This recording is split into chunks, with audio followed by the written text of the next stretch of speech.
Hello student, very very good morning to all of you. Sure success classes में आप सभी का स्वागत है। जैसा कि मैंने पहली वीडियो बनाई थी आपको हाउ डू ऑर्गेनाइज रिप्रोड्यूस की फर्स्ट पार्ट में आपको मैंने थोड़ा सा बताया था। अब सेकेंड पार्ट्स में मैं आपको पूरा एक्सप्लेन करके बताऊंगा एसेक्सुअल रिप्रोडक्शंस। एसेक्सुअल रिप्रोडक्शंस जो है देयर आर 6 टाइप्स की। There are 6 types. There are 6 types. 6 types of asexual reproduction. There are 6 types asexual reproduction. First जो है इसमें टाइप्स बेटा कि फर्स्ट टाइप में आपका सबसे पहले आता है फिजन। क्या आता है? फिजन्स।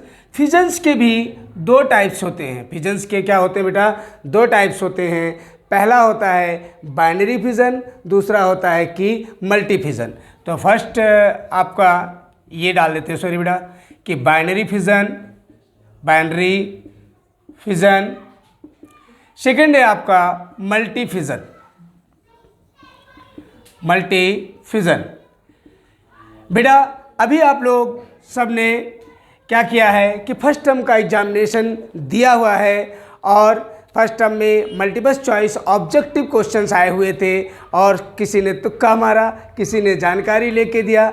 लेकिन हम आपको सेकंड जो होगा वह सब्जेक्टिव एग्जामिनेशन होगा, इसलिए एक एक पार्ट को आपको डीपली पढ़ना होगा, अच्छे से पढ़ना होगा। और मैं आपको विश्वास दिलाता हूँ जो भी बच्चा हमारी वीडियोस को देखेगा वो 100% इस चैप्टर से मार्क्स ले आएगा। मैं अदर चैप्टर्स की भी वीडियो डालूंगा। तो सबसे पहले अगर हम देखते हैं तो आपका फर्स्ट है क्या? Binary fission. क्या है बेटा? Binary fission. बाइनरी फिजन में बाइनरी फिजन में क्या होता है बेटा कि इसमें एक पेरेंट सेल्स जो होता है 2 डॉटर सेल्स में डिवाइड होता है और 2 डॉटर सेल में डिवाइड होकर 2 नए ऑर्गेनिज्म की बनाते हैं। तो आप जैसे कि जानते हो कि एसेक्सुअल रिप्रोडक्शंस में क्या होता है कि एसेक्सुअल रिप्रोडक्शन में ये होता है कि same to same, no variants, ज़्यादा उसमें वेरिएशन नहीं आता है, सेम के सेम बनते हैं। तो सबसे पहले हम इसकी डिफिनेशन लिखेंगे। क्या इसकी डिफिनेशन लिखेंगे? बाइनरी फिजन की। तो The binary fission, the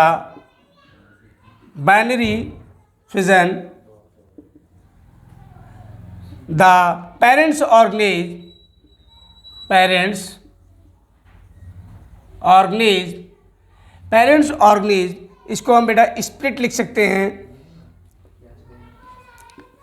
splits, या आप और डाल के डिवाइड लिख सकते हो। क्या लिख सकते हो बेटा? डिवाइड्स।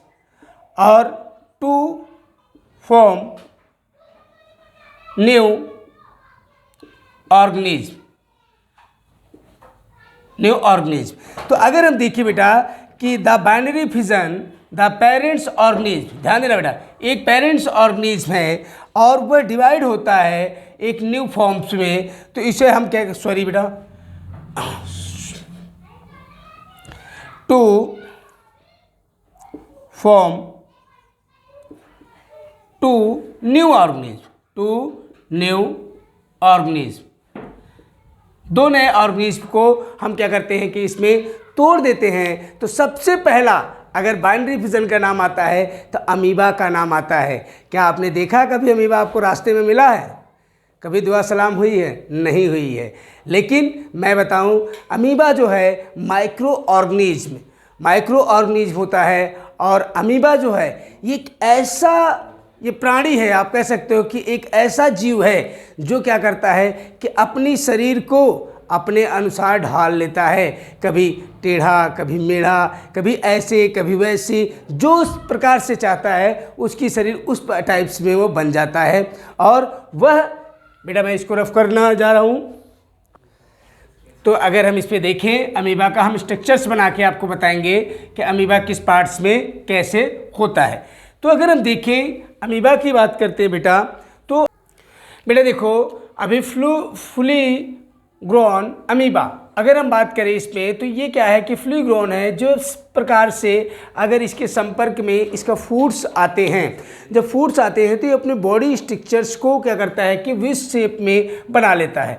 जब ये फूड लेने के बाद बेटा क्या करता है कि साइटोप्लाज्म जो होता है न्यूक्लियस को लेंथेंस कर देता है, उसके बाद ये क्या होता है कि दोनों न्यूक्लियस को डिवाइड कर देता है 2 पार्ट्स में। जब 2 पार्ट्स में डिवाइड करता है बेटा, फिर उसके बाद ये क्या होता है कि न्यूक्लियस देयर आर डिफरेंट, ये अलग हो जाते हैं। जब ये न्यूक्लियस अलग होता है तो उस समय ये साइटोप्लाज्म को डिवाइड करने की कोशिश करता है। साइटोप्लाज्म जब यहाँ से टूटता है तो 2 डॉटर सेल्स में क्या होता है कि अमीबा डिवाइड हो जाता है, और इसको हम कह सकते हैं कि एक अमीबा जो डिवाइडेशन हुआ 2 अमीबा में बदल गए। तो एसेक्सुअल रिप्रोडक्शंस में बाइनरी फिजन में सबसे पहले अमीबा क्या होता है कि एक पेरेंट सेल्स जो होता है 2 स्मॉलर अमीबा बेस टूट जाते हैं। फिर ये क्या करते हैं कि फुली ग्रोन करते हैं। फिर अमीबा का ऐसी ही जीवन शाखाएं चलती रहती हैं, जो आज धरती पे यूनिसेलुलर माइक्रो ऑर्गेनिज्म जो अमीबा हमारे धरती पर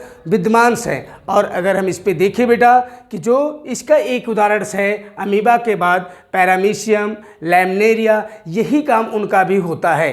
तो आप कोई भी पूछे आपसे तो उसके मैं इसको रफ कर रहा हूँ बेटा, आप लोग एक बार इसकी स्ट्रक्चर्स को देख लीजिए। इसमें मेन इंपॉर्टेंट चीज़ है कि साइटोप्लाज्म होते हैं इसके बीच में, और ये न्यूक्लियस लेंथेस होते हैं। फिर न्यूक्लियस क्या होता है कि 2 पार्ट्स में डिवाइड होता है। 2 पार्ट्स में डिवाइड होने के बाद आपको ये यहाँ से स्प्लिट होता है, टूटता है उसके बाद। और ये हर साल, मैं आपको 14 ईयर्स एक्सपीरियंस से बता रहा हूँ बेटा कि हर साल 2 मार्क्स के ये क्वेश्चन अमीबा पे 100% आते हैं। आप लोग उठा के 10 साल के पेपर्स चेक कर लीजिएगा, तो 2 मार्क्स आपको इसमें ज़रूर अचीव होंगे। आप अमीबा के बारे में पूरा आप स्ट्रक्चर्स में पढ़ लीजिएगा। दूसरी चीज़ है बेटा कि इसमें क्या है कि आप एग्जाम्पल भी बहुत नेसेसरी है। आपको कभी कभी आ जाता है कि विदाउट अमीबा को छोड़ के किसी बाइनरी फिजन का एग्जाम्पल लिखने के लिए, तो आपके पास है पैरामीशियम और लैमिनेरिया। पैरामीशियम क्या होता है कि 3 लाइट स्ट्रक्चर्स होता है। बेटा देखेंगे, हमने आपको ये बताया कि आपको एक पहला बाइनरी फिजन का जो है पहला हमने बताया था कि अमीबा के बारे में। दूसरा आपका एग्जाम्पल होगा पैरामीशियम। तीसरा एग्जाम्पल होगा आपका कि लेशमेनिया। तो अगर हम देखें पैरामीशियम जो है ये भी क्या होता है कि 3 लाइट स्ट्रक्चर्स होता है, या धागे नुमा होता है, और इसकी जो शेप है ये चप्पल की तरह होती है कि जैसे आपके नीचे का चप्पल की कटिंग होती है वैसे ही होता है। और ये आपका लैमिनेरिया है। लैमिनेरिया प्रोटोजोआ का एक एग्जाम्पल्स है। ये आपके बाइनरी फिजन का उदाहरण है। ये क्या करते हैं कि अपने न्यूक्लियस को 2 भागों में बांटते हैं। 2 भागों में बांटने के बाद यह क्या होता है कि एक नए जीव को, और ये जो होता है कि पैरामीशियम क्या है, ये सीलिया के द्वारा पूरी बॉडी इसकी क्या होती है कि छोटी छोटी सीलिया के द्वारा ये क्या होते हैं कि बने रहते हैं। किसके बने रहते हैं? सीलिया के द्वारा। एनी डाउट, किसी को डाउट हो तो आप कमेंट बॉक्स में कमेंट करके मुझसे पूछ सकते हैं, और आपके सभी क्वेश्चनों का आंसर हमारे पास है। और अच्छे मार्क्स के लिए मैं आपसे कल्पना करता हूं कि आप अच्छे मार्क्स ले आएंगे इनमें। तो आपको मैंने बाइनरी फिजन के 3 एग्जाम्पल्स बता दिए हैं। अब दूसरा हमारा क्या है, आपका सेकेंड पार्ट्स जो है उसको क्या कहते हैं कि मल्टी फिजन। क्या कहते हैं बेटा? मल्टी फिजन के मैं आपको 2-3 एग्जाम्पल बता दूंगा, जिससे कि जो आपको एग्जामिनेशन में कोई दिक्कत ना आए। एग्जामिनेशन में आपको कोई भी दिक्कत ना आए, मल्टी फिजन के बारे में हम आपको बताएंगे। तो अगर हम देखें मल्टी फिजन, मैं ब्लैक बोर्ड को रफ कर देता हूँ बेटा, आप लोग शायद स्ट्रक्चर्स को देख चुके होंगे। तो अगर हम देखें बेटा कि मल्टी फिजन जो है, मल्टी फिजन का हम स्ट्रक्चर्स आपको बताएंगे कि मल्टी फिजन। देखो बेटा, मैं आपको मल्टी फिजन का बता रहा हूँ एक एग्जाम्पल, जो कि प्लाज्मोडियम्स है। अब प्लाज्मोडियम क्या होता है आपके दिमाग में आता होगा। कभी कभी बच्चे क्या होता है कि ध्यान नहीं देते हैं कि प्लाज्मोडियम से होता क्या है, इंसान से क्या रिलेशन है इसके, जो ये यूनिसेलुलर ऑर्गेनिज्म है। तो इंसान से इससे रिलेशन है, क्योंकि हम क्या होते हैं कि बहुत ज़्यादा गांव में, शहर में आज हम मच्छरों से बहुत ज़्यादा परेशान हैं। और ख़ास तौर से कौन से मच्छर? जो फीमेल होती हैं। तो फीमेल मच्छर से हम लोग क्या होते हैं कि बहुत ज़्यादा परेशान होते हैं, जिसका नाम है एनोफिल्स। और ये क्या करती है कि हमारे ब्लड्स में अपने सेल्स को छोड़ देती हैं, प्लाज्मोडियम्स को।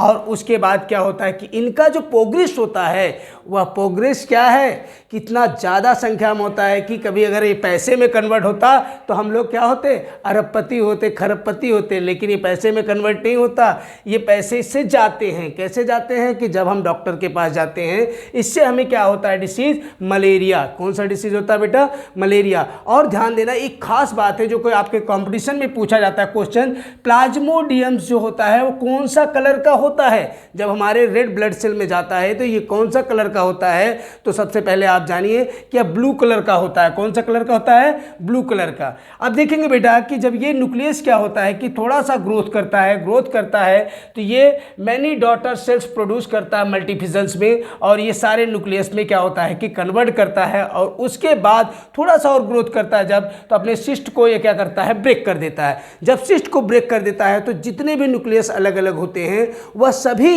एक रूप से क्या होता है कि डॉटर सेल्स रिलीज कर देते हैं। और उसके बाद हम क्या होते हैं कि हमारे अंदर जो होता है प्लाज्मोडियम की संख्या बहुत ज़्यादा हो जाती है, इसलिए हम लोग बहुत बीमार हो जाते हैं।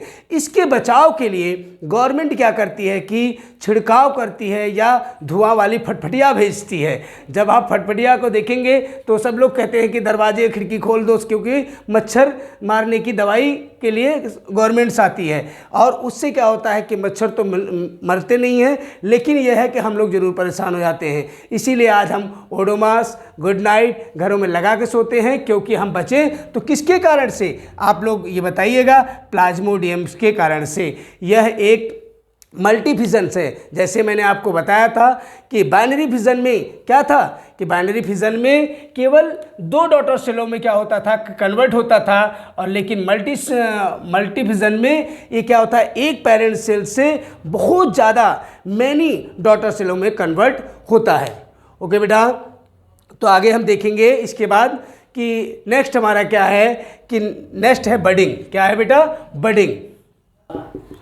देखो बेटा, मैंने आपको बडिंग का एक एग्जाम्पल लिया है कि इसमें क्या होता है बडिंग में बेटा कि new budding a small part of the body of parents organism grow out of buds which then updated become new organism. तो ध्यान देना बेटा कि small part of body of parents, अगर ये पेरेंट्स है, अगर ये पेरेंट्स अमीबा है तो इसको आप कह सकते हो कि कौन सा पार्ट है, ये ए पार्ट। अगर ये क्या होता है कि जब ये हाइड्रा जब पेरेंट सेल से ग्रो करता है तो इस पे क्या होता है कि छोटा सा ये बर्ड की पोजीशन निकलता है, बर्ड इज फॉर्मेड।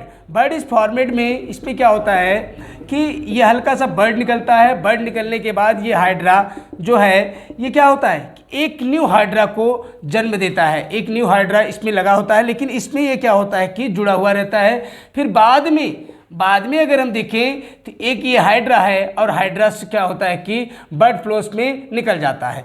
तो लेकिन ध्यान देना बेटा कि अभी जैसे मैंने आपको बताया इसके पहले कि यूनिसेलुलर माइक्रो ऑर्गेनिज्म थे, पैरामीशियम, लैमिनेरिया और अमीबा। लेकिन ये क्या होता है कि मल्टीफिजन ऑर्गेनिज्म है। क्या है ये, मल्टीपल ऑर्गेनिज्म है। अगर हम इस पे देखें तो ये आपका हाइड्रा बाय बडिंग का एग्जांपल्स है। इसको देख लीजिए बेटा, पेपर्स में जो आते हैं ये क्वेश्चंस कि किस प्रकार से डिक्टेट होते हैं। और कभी कभी ये क्वेश्चन पूछा जाता है कैसे, किसी स्टेप को गलत तरीके से शो किया जाता है, आपको सही ढंग से लगाना होता है। उसमें मल्टीपल चॉइस में आ जाता है ये। तो उसमें आपको क्या है कि फर्स्ट ए ये होता है, बी आपका इस पोजिशन में होता है, बर्ड ग्रो करता है, सी आपको क्या होता है कि न्यू हाइड्रा बनता है, और फोर्थ डी में क्या करता है कि एक न्यू हाइड्रा सेपरेट कर देता है, इससे अलग कर देता है और अलग अलग हाइड्रास हो जाते हैं। देखो बेटा, मैं एक एग्जांपल आपको और बता रहा हूं जो कि ये ईस्ट का एग्जांपल है, और यह भी क्या है कि आपका बडिंग का एग्जांपल है। जिस प्रकार से हाइड्रा आपका है, तो ये पेरेंट सेल हमने लिया, क्या लिया हमने कि पेरेंट सेल ईस्ट का लिया। पेरेंट सेल ईस्ट का जो है ऐसे ग्रोथ करता है कि ये क्या होता है कि अपने शेप को चेंज करता है। जब ये शेप को अपनी चेंज करता है तो 2 भागों में डिवाइड हो जाता है। 2 भागों में डिवाइड हो जाता है कि न्यू सेल्स बना लेता है, और ये क्या होता है कि इससे अलग अलग रहते हैं दोनों टाइप्स के, ये भी और ये भी। और तीसरी चीज़ ये होता है कि ये बडिंग अटैच होते हैं एक दूसरे से, क्या होते हैं बेटा कि जुड़े हुए रहते हैं, और ये जब जुड़े हुए रहते हैं तो ये लॉन्ग चेन बनाते हैं ईस्ट फॉर्मेट्स के। ये आपका स्ट्रक्चर्स है किसका? ईस्ट का। अगर हम ईस्ट पे देखें कि ये ईस्ट जो है एक बहुत टिनी माइक्रो ऑर्गेनिज्म होता है जो नॉन ग्रीन प्लांट्स में पाए जाते हैं, और इसे हम क्या कहते हैं कि विच इज़ फंगस, और ये एक प्रकार से क्या है कि फंगस है। तो ये चीज़ें हम देखेंगे। मैंने आपको 2 स्टेप आज बता दिया कि आपका क्या है कि सबसे पहले कि फिज़न में 2 टाइप्स के फिज़न होते हैं आपके, मल्टी फिज़न और बाइनरी फिज़न। और दूसरी चीज़ है कि ये आपका दूसरा एग्जाम्पल है कि किसका? बडिंग का। बडिंग में अगर हम देखें तो हाइड्रा, और हमने आपको हाइड्रा और ईस्ट का 2 एग्जाम्पल्स बता दिया। हाइड्रा में आप स्टेप को ध्यान रखना जो पेपर में आपके लिए लाभदायक होगा, और इसमें भी क्या है कि आप स्टेप बाई स्टेप ध्यान देना, ए, बी और सी। मुझे पूरा विश्वास है कि आपके दिमाग में ये स्ट्रक्चर्स जो हैं ये फिल से हो गए होंगे। नेक्स्ट जो है आपका बेटा, नेक्स्ट है आपका स्पोर फॉर्मेशन। नेक्स्ट जो मेथड है आपका एसेक्सुअल रिप्रोडक्शन का, स्पोर फॉर्मेशन। स्पोर फॉर्मेशन में अगर हम बात करते हैं बेटा, देखो ध्यान दो कि वीडियो हमारी बहुत बड़ी होती जा रही है, सॉरी आपको कष्ट के लिए खेद है बेटा, कि अब हम क्या करेंगे कि जो स्पोर फॉर्मेशन है, रीजनरेशन है, हम इसको अगले पार्ट्स में डालते हैं। और आप लोग इस वीडियो को ज़रूर देखिएगा। अगर आप लोग को अच्छी लगे तो सब्सक्राइब, लाइक एंड कमेंट ज़रूर कीजिएगा बेटा। मैं कोशिश करूंगी कि हर प्रॉब्लम का सॉल्यूशन आपको हम छोटे से छोटे टॉपिक पे या छोटे से छोटे उस पर दे सकूं। चलो धन्यवाद बेटा।